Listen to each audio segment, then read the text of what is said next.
Here's a video of the Janome 7700 MemoryCraft. You can see it's a large machine. It's got a big throat for quilting. I'm going to show the basic steps of how it works and the things that are included. It's got a bar for lifting the presser foot. It also has a foot pedal in case you want to use the foot pedal. I'm going to use the foot pedal today. It has to use without the foot pedal, which I use often. This has been used sparingly. I also have 5 other machines, so it's not been used a lot. It's got a lot of extras with it. As you can see, I've got a lot of bobbins that come with it. If you don't need some of these, there's a lot of feet. There's feet in here. There's a walking foot in there. There's also a bobbin for, there's feet up here. There's a bobbin for quilting, free motion quilting, and a free motion quilting bobbin foot that are all very costly. I'm going to show you how to wind a bobbin, how it threads, how the machine just basically works. All right, so I'm going to wind the bobbin, and basically you just wrap it around here.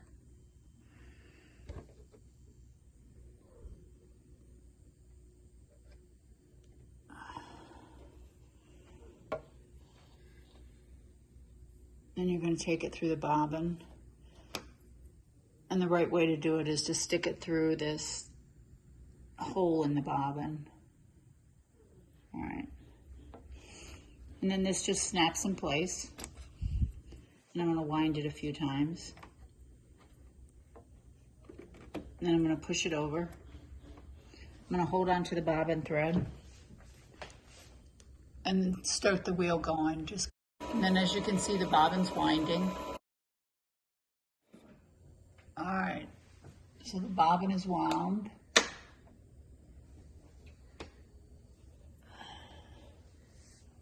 gonna cut my thread. I've got embroidery scissors here because I'm on an embroidery machine right now working. I'm gonna put the bobbin here, undo my thread, thread the machine.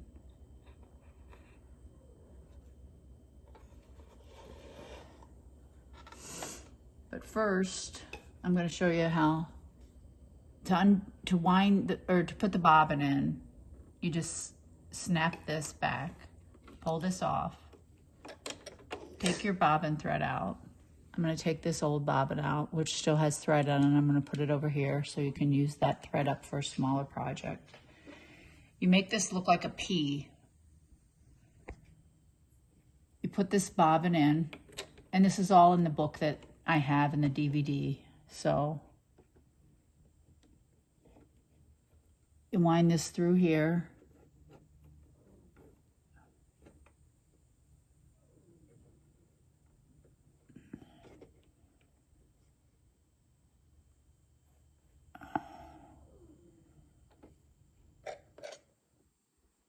And this goes back on. All right, now we're going to wind our bobbin thread. The regular thread. Huh?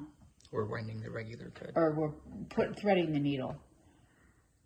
So up the top, we're just going to follow the numbers. 1, 2, 3. And this is all in your book. 4. Here's 3. Come up here, you're going to catch the upper looper. 4. Catch that in there. 5. Catch this back here. You didn't get it. No, I haven't gotten that yet.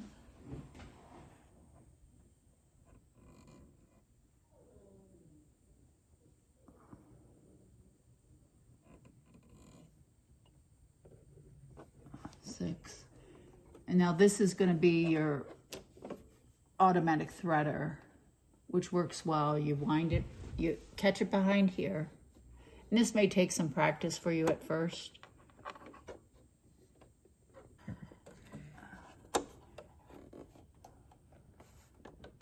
Threading the needle. So then It's kind of hard to see. it makes a small loop, you have to pull it.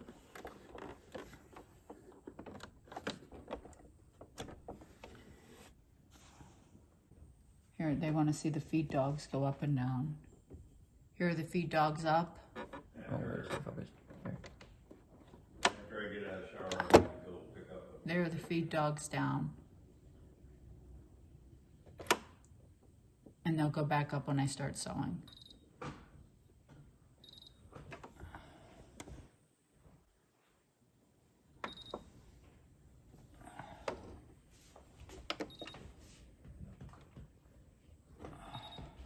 Right there. Press it. Put it down. Yeah, you can see the feed dogs are now back up. You just have to restart the machine. You have to start sewing again. So I'm going to do a straight stitch at 2.5 length. I should have done a scrap piece so there was no nesting. There might be a little bit of nesting on this first piece. I usually do a scrap piece after I put a new bobbin in. There's no nesting on this, so you can see the back and you can see the front. I'm going to trim the thread.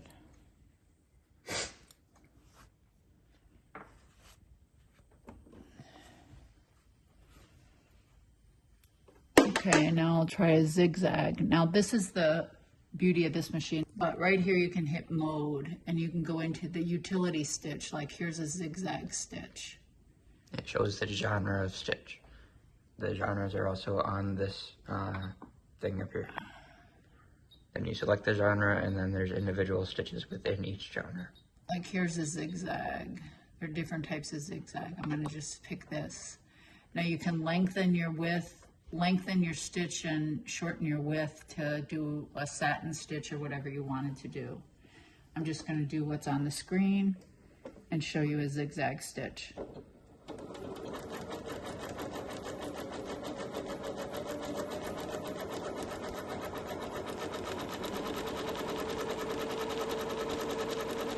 As you can see, it sews very smoothly, and it has a cut button and yeah. block and up, down, and then reverse. Right. And when you're to sew with, like to thread your needle, do up, down on your needle because you want that in the exact position that it's supposed to be in. So do up, down, and it'll be in the exact position for the threader key.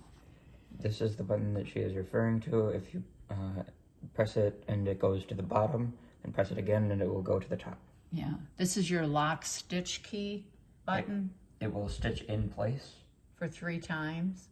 This is your backward button. If you click it, then it will lock in reverse. If you hold it, then it will stay in reverse until you release. But here's your stitches on your zigzag. Now we're going to go to a different mode. We'll try, we're not going to do a buttonhole. I don't do many buttonholes. We'll do an applique.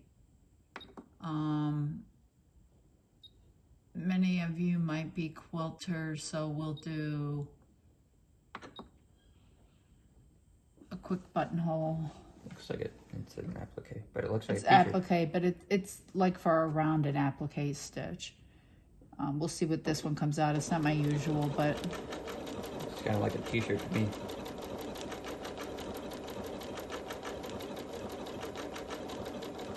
But there's all kinds of them, and you can shorten and lengthen them and do all kinds of them. And you can leave your needle down at all times by pressing the needle down button, which is what I usually like to do. But here you can see that buttonhole stitch, and you can shorten and lengthen it and make it smaller, and there are smaller ones to pick from on there. As you can see earlier, I did this one, which you could make the length shorter, but see, it's a smaller stitch.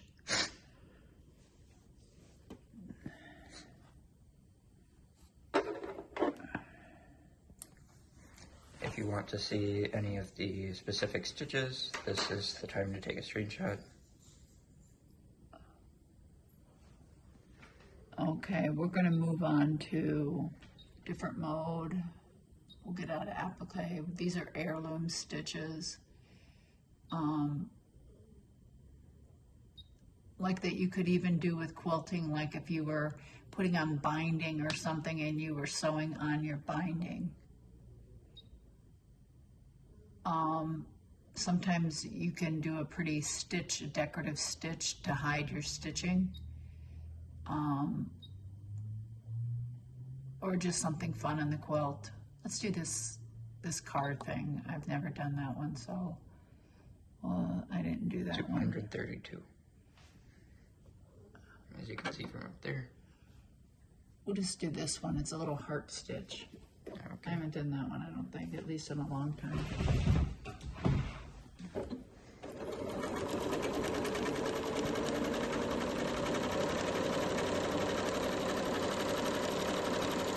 Show the stitching. It really pulls through evenly.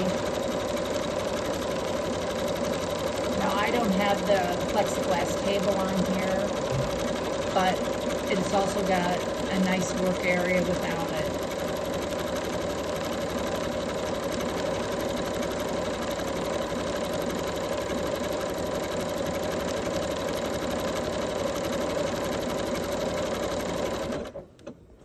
And we'll cut that. Oh, I don't know why it didn't cut. Maybe I didn't hit it hard enough. There is a thread cutter on the side of the machine.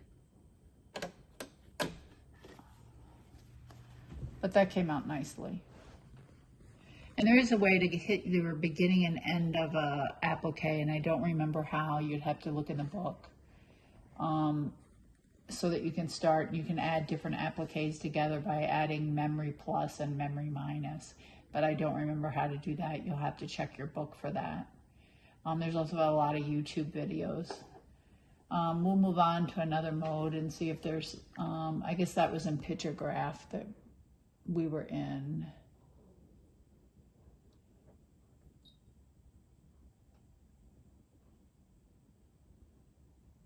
Let's play, more utility. Kind of do.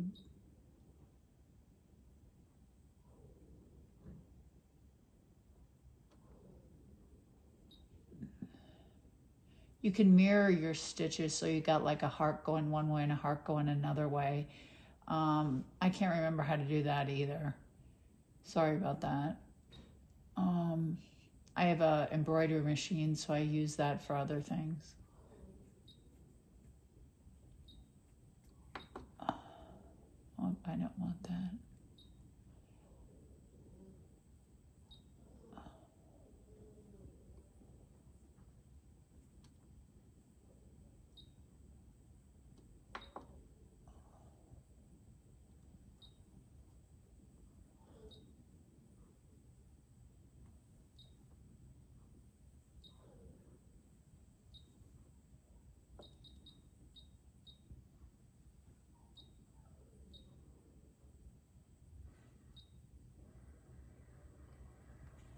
Here, we'll try this decorative stitch.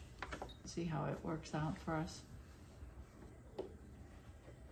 You have to make sure that you press the select button when you find your stitch. Right.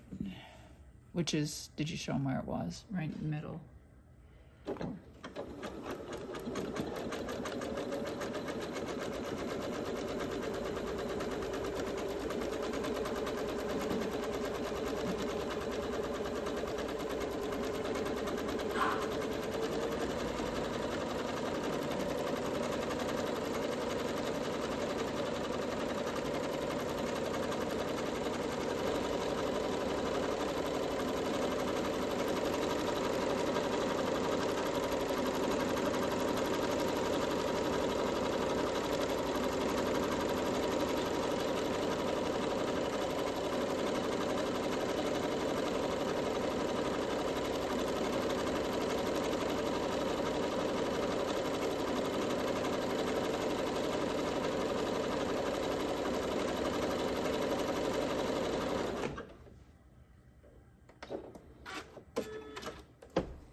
Okay, so see, that came up beautifully. I'm not sure what else I can show you. I think I showed you the foot pedals. There's a bag of stuff that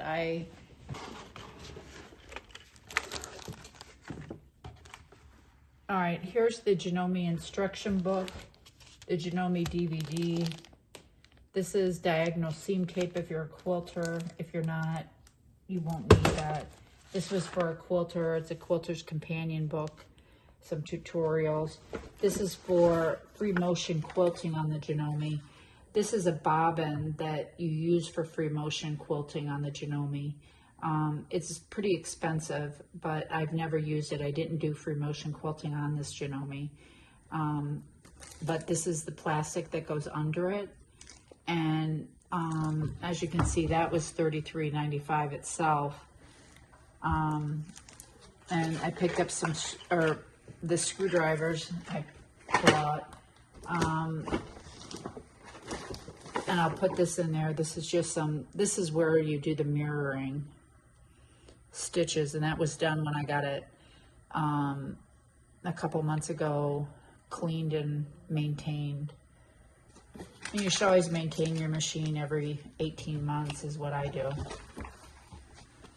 But those are the extra things I have, along with the bobbins, some thread, and there's tons of feet that go with it, the extra bobbins. There is a light that goes under it that hooks up to a USB. You could either hook it up to a USB battery, or if you